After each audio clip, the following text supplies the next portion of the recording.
పెడుతున్నారు కొంతమ్మగారు అక్క వచ్చాను అమ్మాయి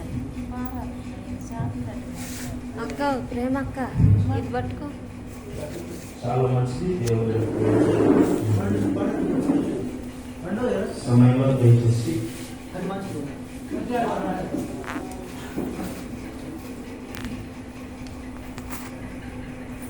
సరే ఒక 5 నిమిషాలు దయచేసి 5-7 నిమిషాలు తీసుకున్నా.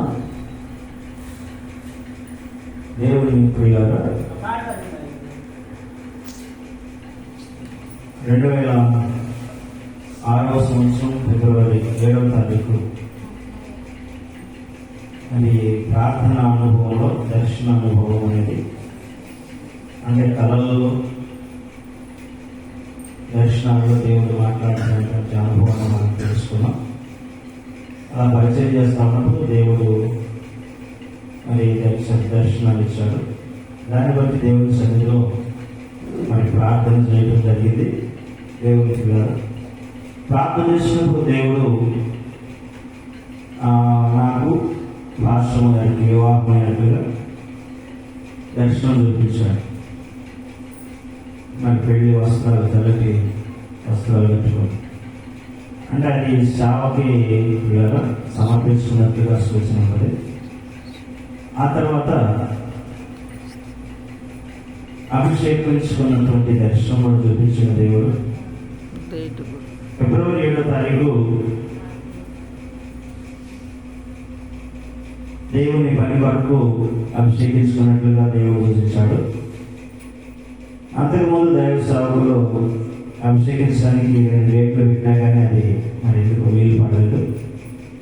ఎప్పుడైతే దేవుడు ఫిబ్రవరి 7వ తారీఖు చూపించడానికి చెప్పానో దాన్ని బట్టి అభిషేకం దర్శనం ఎలాగైతే జరిగిందో నాకు బయట కూడా అలాగే మరి అభిషేకం అనేది జరిగింది. దాని కొరకు మరి సిద్ధపడ్డాను. పెద్దలు సూచనలు సలహాలు కొంతమంది ఇచ్చినా కానీ చాలా కష్టాలు వచ్చి మరి భరించాలి అన్నప్పుడు సరే అని ఇష్టపడే దేవుడి పనిలో కూర్చోం. కాబట్టి ఆ రోజున నాకు నా జ్ఞానము, తెలివి లేకపోతే ఇంకేదైనా ఉన్నా కానీ దేవుడికే వాడబడాలని చెప్పేసి ఆ రోజు అభిషేక దర్శనంలో నేను చెప్పాను అభిషేకించుకున్నప్పుడు. అలాగే దేవుని మహాదేవ వల్ల అభిషేకించుకున్న తర్వాత సరే నాకున్న తెలివితేటలైనా, చదువైనా, లేకపోతే సంపాదించిన ₹1 అది దేవుడి కోసమే వాడుకునేలాగా దేవుడు నన్ను పట్టుకొని వాడుకున్నాడు. నా మనస్సు భవిష్యత్తు ఉన్నది, పిల్లలు ఉన్నారు, నువ్వు వాళ్ళ కోసం అజంపార్చాలని చెప్పేసి ఆ మనసు దేవుడు నాకు రానిలేదు. ఎంతసేపటికి ఆగమైపోతున్నటువంటి పిల్లల కోసం ప్రయాసపడేటువంటి మనసు దేవుడు ఇచ్చాడు. సంపాదించుకోవడానికి ఆ రోజులలో అవకాశాలు ఉన్నాయి, ఈ రోజులలో కూడా అవకాశాలు ఉన్నాయి. కానీ మరి దేవుడు ఆత్మల్ని సంపాదించుకోవడానికి, వారి కొరకు ప్రయాసపడి ప్రార్థన చేయడానికి మరి దేవుడు ఆ మనసు ఇచ్చాడు. సరే ఏదైనా ఆ రోజు నుంచి ఈ రోజు వరకు దాదాపు 15 సంవత్సరాలు మరి దేవుని పనిలో ఆటంకాలు, శ్రమలు, ఇబ్బందులు, 1-2 సార్లు క్రింద పడటం, మరి కొన్ని వ్యాధులు, కరోనా లాంటి తర్వాత కొన్ని అవమానాలు, నిందలు, మరి కొన్ని బాధలు, చాలా కష్టాలు, మరి మనుషుల ద్వారా అనేక రకాలుగా అనేకమైనటువంటి వచ్చినప్పటికీ మరి దేవుడితో ఉండడానికి దేవుడే సహాయం చేశాడు. కాబట్టి ఎన్ని కష్టాలు, ఇబ్బందులు, అవమానాలు వచ్చినా, శ్రమలు వచ్చినా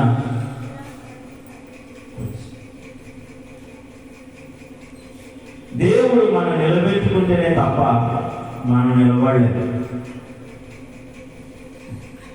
ఎందుకంటే మానవుని స్వభావం ఎంతసేపటికి లోకం వైపు లాగేది. కాబట్టి నాకు తెలిసి దేవుడు నాకు చాలా అవకాశాలు ఉన్నాయి, కానీ అవన్నీ కూడా దేవుడు బిడ్డలారా వదులుకునే మనసు దేవుడు ఇచ్చాడు. కాబట్టి దేవుడే పట్టుకొని నడిపించుకుంటూ తీసుకొచ్చాడు.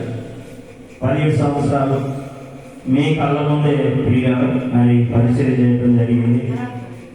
మరి దేవుడి దయ వల్ల సంఘాన్ని సమకూరుస్తూ చిన్న మందైన మంచి కార్యక్రమాలు వేయడానికి మరి మీరు కూడా చాలా సహకరించారు.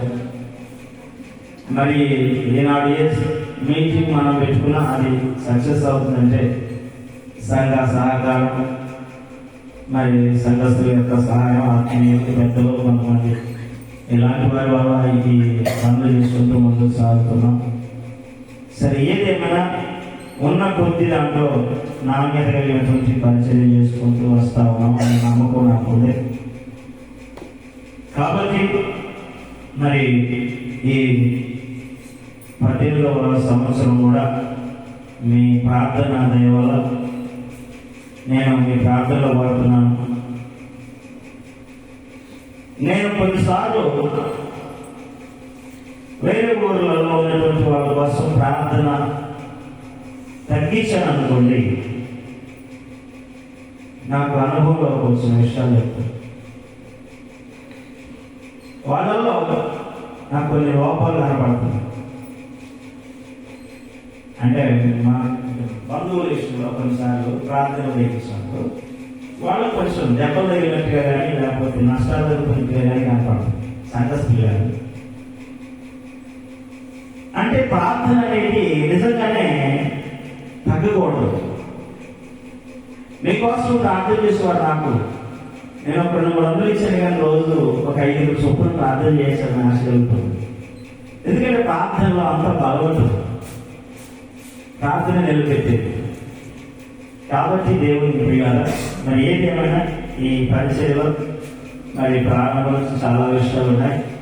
దేవుడు అబ్రహామును పిలుచుకోవడం, పిలుపున్నది ఈ పరిచర్యలో, మోసేని పిలుచుకున్నాడు. ఆ తర్వాత అలాగే నాకు దర్శనాలు, పిలుపు అనేటువంటి ఉన్నాయి.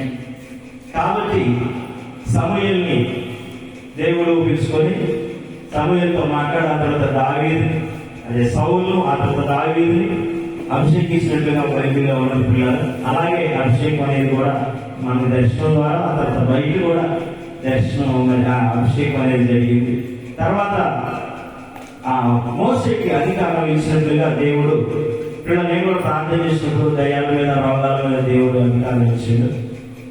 దేవుడు పిల్లలు అలాగే దేవుడు పిల్లల ఎక్కడికి మనం ప్రార్థన చేసినప్పుడు కూడా దేవుడు మరి ఈ గ్రామాన్ని చూపించినప్పుడు గత 17 సంవత్సరాలు ఇక్కడ పరిచయం చేస్తూ ఉన్నాం. కాబట్టి దీనికి ఈ 17 సంవత్సరాల అనుభవంలో మరి మీరు కూడా ఎంతో అండగా మరి ఆధారంగా ఉంటూ వస్తూ ఉన్నారు. కాకపోతే కొంచెం బలహీనంగా ఉండటం వల్ల ఎక్కువ కార్యక్రమాలు కానీ మనం చేయలేకపోతా ఉన్నాం. ఇంకా ఎందుకంటే మనం ఏమి తీసుకొని పోము, ఆత్మీయంగా బలపడితే మరి ఆత్మీయమైన యుద్ధం మనం ఎక్కువగా చేయడానికి అవకాశం ఉంటుంది. కాబట్టి దేవుడు తెలుసుకొని సాగుతో కష్టాన్ని మరి ఎందుకు మనం ఇక్కడ ఉంటున్నారు, వాళ్ళు ఏం చేస్తున్నారు, దానివల్ల ఫలితమైన ఉందనే విషయాలు మనం ఆలోచిస్తూ మరి ముందుకు సాగిపోవడం మంచిది. దేవుడి విడుదల చాలా మంచిది. సరే, ఏది మనం ఒక్క మాట చెప్పి ముగిస్తాను. అపొస్తలుల కార్యం 12వ అధ్యాయంలో 5వ వచనం భాగంలో ఒక మాట ఇచ్చి మీతో మాట్లాడి నేను ముగిస్తాను. ఒక 5 నిమిషాల లోపల చూడండి దయచేసి. పేతురు చెరసాలలో ఉంచబడిన సంఘం అయితే అతని వరకు అత్యాసక్తితో దేవునికి ప్రార్థన చేయుచుండెను. ఈ 2 విషయాలు చాలా ప్రాముఖ్యమైనవి. సావకుడు, సంఘం. పిల్లల మధ్యలో కొన్ని ఆటంకాలు వస్తుంటాయి, మధ్యలో కొన్ని ఇబ్బందులు ఎదుర్కొంటాయి, మధ్యలో కొన్ని గొడవలు వస్తుంటాయి, మధ్యలో రకరకాల సమస్యలు వస్తూ ఉంటాయి. అయినా కానీ చచ్చిపోయేదాకా సావుకునికి, సంఘానికి, సంఘంలో ఉన్న బిడ్డలకి మంచి బంధాన్ని కలిగి ఉన్నప్పుడే మనం దేవునితో పిల్లలు కలిసి ఉన్నట్లుగా రుజువు కావడానికి అవకాశం ఉంది. వినండి దయచేసి. కాబట్టి ఇక్కడ సావుకుడుగా పేతురుగా ఉన్నప్పుడు పిల్లల ఆయనకు కొన్ని శ్రమలు వచ్చినప్పుడు సంఘము పిల్లల ఆయన ఆనుకునే ఉండే తప్ప ఆయన పిల్లల చెప్పండి విడిచిపెట్టివారు. చెప్పండి, ఈనాడు చాలా భయంకరమైన పరిస్థితులు ఉన్నాయి. మత మార్పిడి అని చెప్పేసి కొన్ని కేంద్ర ప్రభుత్వం చట్టాన్ని తేవాలని ప్రయత్నం చేసింది. బలవంతంగా మత మార్పిడి చేస్తున్నాడు అని చెప్పేసి మీకు తెలియదు. ఈనాడు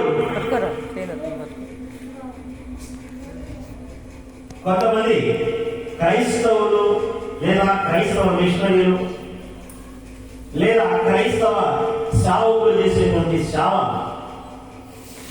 వాళ్ళని ఎవరైతే బాగా హింసించి బాగా వాళ్ళని నష్టపరుస్తారో, కొడతారో, చంపుతారో వాళ్ళకి బెస్ట్ ప్రైజులు ప్రకటిస్తుంది ఈనాడు. అది లోపల జరిగిన విషయాలు. అంటే అంత భయంకర పరిస్థితులు రాబోతున్నాయి అని అర్థం. అంటే సేవ చేసేవాళ్ళు, క్రీస్తు దగ్గర నడిపించేవాళ్ళ మీద అలాంటి బాబు ఘోరమైన శ్రమ దినాలు రాబోతున్నాయి.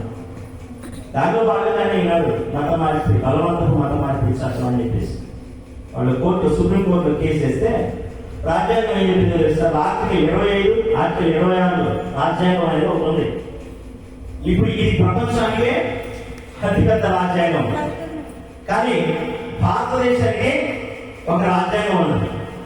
ఆ రాజ్యాంగంలో భారతదేశంలో ఉన్నటువంటి ఏ కులస్తుడైనా, ఏ దేశస్తుడైనా, ఏ మనిషి అయినా, ఆడైనా మగైనా కానీ తనకు ఇష్టం వచ్చిన ఆర్టికల్ 25, 26 రాయబడిన విషయం ఏంటంటే ఈ మనిషి అనుకోండి తనకి ఇష్టమైన మతాన్ని ఇష్టపడవచ్చు, నమ్మవచ్చు, దాన్ని అంగీకరించవచ్చు, దాన్ని ప్రకటించవచ్చు. అందరికీ అదే స్వేచ్ఛనిచ్చారు. దాన్ని మీరెవరు కూడా కాదడానికి వీలేదని చెప్పేసి రాజ్యాంగం రాయాలి. వాళ్ళు కేసు వేశారు. మొన్న మధ్య 4-5 రోజుల క్రితం సుప్రీంకోర్టు మరి తీర్పిచ్చింది. హిందువులు కాదు కదా, ముస్లింలు కాదు కదా, క్రైస్తవులు కాదు కదా, ఎవరు కూడా ఇలాంటి విషయాలను కోర్టులోకి తీసుకురావద్దు. ఎవరికి ఇష్టం మతాన్ని వాడు స్వీకరించవచ్చు, ప్రకటించవచ్చు. కాబట్టి రానున్న దినాలలో మరి అలాంటి రోజులు వచ్చినప్పుడు ఇప్పుడు చూడండి పేతురికి ఏమొచ్చింది? శ్రమ వచ్చింది. ఒకవేళ రేపు చెప్పండి ఏ ఊరిలో వాక్యం ప్రకటించి ప్రార్థన చేసేటువంటి వాళ్ళని అరెస్ట్ చేయాలని చెప్పేసి పోలీసులు వచ్చారనుకోండి, ఎవరెవరు సంఘస్థులు ఎవరంటే ఏమంటామా అమ్మా యజమాని గారి సంఘస్థానం అంటే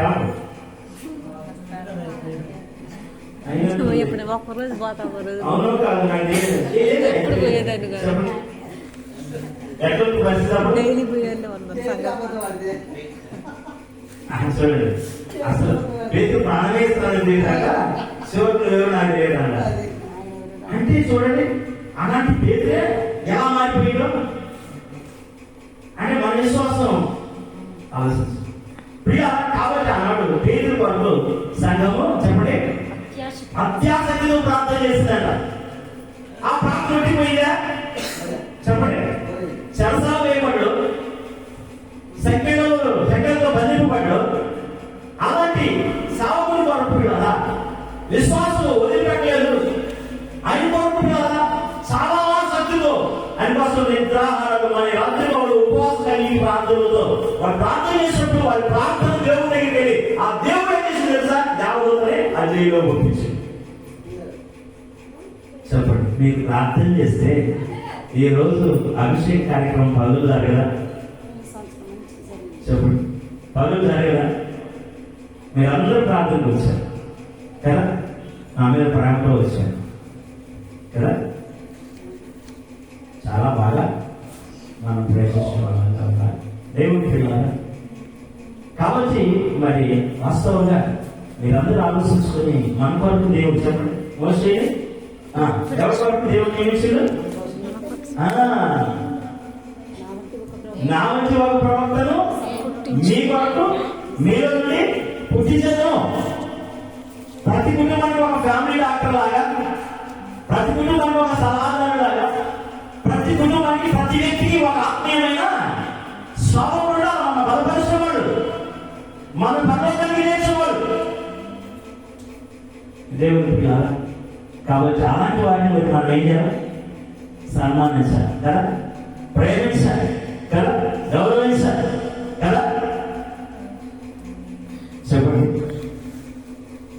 బర్త్డేకి వినిపిస్తే అనుకోండి ఏమని తీసుకోవాలి కదా దేవుడి పిల్లలు. కానీ నేనేమో మీరు నాకేదో తేవాలని నేను కోరుకోను, నాకు ఆశ కూడా లేదు, అర్థమైంది. ఎందుకంటే ముందు ఆశ తెచ్చిపోతే మనం ప్రభు కోసం ప్రయాసపడతాం కదా. లోకాశలను వెంటాడిన నిత్యం నా ఆశ నీవే ప్రభు. కాబట్టి దేవుడి పిల్లల, ఎందుకంటే ప్రేమ అనేటువంటి ఇష్టం ద్వారానే, ఇవ్వడం ద్వారానే మనకు తెలిసింది. కుటుంబం మీద కానీ, భర్త మీద కానీ, భార్య మీద కానీ, పిల్లల మీద కానీ, బంధువుల మీద కానీ చెప్పండి. కాబట్టి దయచేసి మరి ఆ విధంగా మనమందరూ కూడా మరి పిల్లల నా కొరకు మా కొరకు మరి 15 సంవత్సరాలు దేవుడు అనుగ్రహించి 18వ సంవత్సరం ప్రారంభించబడ్డది. కాబట్టి మరి ఈ సంవత్సరంలో పిల్లల మరి ఎక్కువ మంచి పరిచర్య చేసేటట్టుగా, అనేక కుటుంబాలు రక్షణలోకి వచ్చేటట్టుగా, నాకు చెప్పండి డబ్బు మీద ఆశ లేనట్టుగా ప్రార్థన చేయండి. ఇంకా వేరే చెప్పండి వేరే లోకాశల మీద నాకు ఆశ కలగకుండా నా కోసం ప్రార్థన చేయండి. నేను మంచి చెప్పండి నిత్య నూతన యవ్వన బలం కలిగి మీకోసం పరుగులు ఎత్తేవాడు, మీకు అనేకుల కోసం పరుగులు ఎత్తేవాడు, మీకోసం ఇంకా 20 సంవత్సరాలు 30 సంవత్సరాలు 50 సంవత్సరాలు మీకోసం పరిగెత్తాలా? చెప్పండి, మీకోసమేనా? దేశంలో చాలా మంది ఉన్నారు కదా. కాబట్టి ఇక పరిగెత్తాలి, మంచి పరిచర్య చేసేటట్లుగా దయచేసి మరి ప్రార్థన చేయాలి. మీరు కూడా బలంగా ఉండండి, బలహీన మనం ఏదో పోగొట్టుకున్నాం కదా. మరి కాబట్టి దేవుడు పిల్లల, దేవుడు ఎంతకాలం ఆయన దైవం మనం కాపాడాడు. కాబట్టి మరి దయచేసి మా కోసం మీరు అందరూ ప్రార్థన చేయాలని మరి ప్రేమతో మీకు అందరికీ మనం చేస్తా ఉన్నాను. చాలా మంచిది. మరి ప్రభు చిత్తం అయితే ముందు రోజుల్లో మంచి గానం బలంగా కార్యక్రమాన్ని చేసుకుంటూ ముందుకు సాగాలని ప్రేమతో మనం చేసుకుంటూ మరి దేవుడు ఈ కొద్ది మాటలు దీవించి ఆశీర్వదించుగాక. ఆమేన్.